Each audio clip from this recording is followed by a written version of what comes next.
जय हो भोजपुरिया समाज। जी हाँ, तो अब की बार फिर भोजपुरिया से पावर स्टार पवन सिंह जी के एक और नया लव रोमांटिक वीडियो गाना से जुड़ल बड़ी रिपोर्ट लेके बनी, जो उनकी नया फोटो के साथ। जी हाँ, अभी भी कॉल इंस्टा फेसबुक व्हाट्सएप चारों तरफ खूब वायरल भइल बा। जो उनकी ये वायरल फोटो के नया रिपोर्ट तैयार कर बनी, जो उनकी पता कैले के बाद। जी हाँ, ये फोटो के सच में हकीकत खबर लेके बनी, जो उनकी नया फिल्म सेट के खबर है।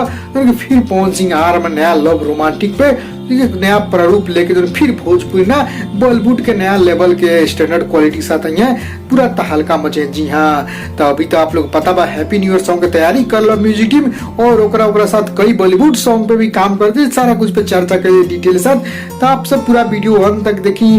उससे पहले एक और रिक्वेस्ट करें आपसे कि यदि आप भोजपुरिया आर्यन चैनल पर नया बनी जुड़े जरूर सब्सक्राइब कर लें और एक घंटी की आप जरूर दबा दें। जी हाँ, तो चलिए आप लोग को बता दी नया हम तरो ताजा रिपोर्ट बड़ी खबर। उनकी फोटो कल से ही काफी वायरल, कल से वायरल फिल्म आज हम पता करिए रिपोर्ट। जो उनकी फोटो आज कल के ना 2-3 दिन पुराना फोटो। जी हाँ, जब पवन सिंह लंदन आना अपना फिल्म सेट पे, वो लंदन वाला फिल्म सेट के जो अभी भी वायरल मिला। तो ये फोटो वायरल मिला, तो ये फोटो के साथ पवन सिंह जी के तीसरा फिल्म जी के। जी हाँ, तीसरा फिल्म और दूसरा फिल्म के नया लव रोमांटिक क्लिप रहा।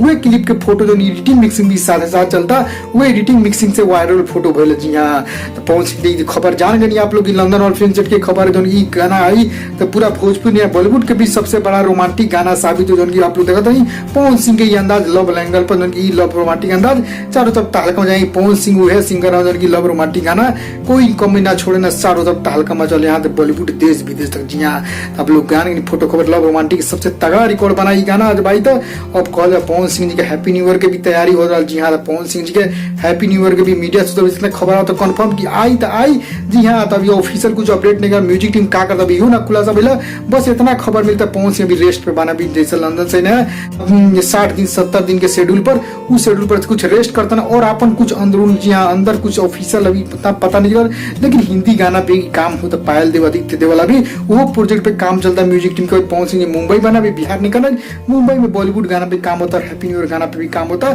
तो सब कुछ काम होता। आप लोग फैंस लोग कहते हैप्पी न्यू ईयर गाना सुनना चाहते हैं पवन सिंह सर में, जरूर कमेंट बताएं। लोग बताते चलो कमेंट खबर लाइक शेयर करें। नया रिपोर्ट नया वीडियो गाना जरूर बताएं। फोटो कैसा लगा नया रोमांटिक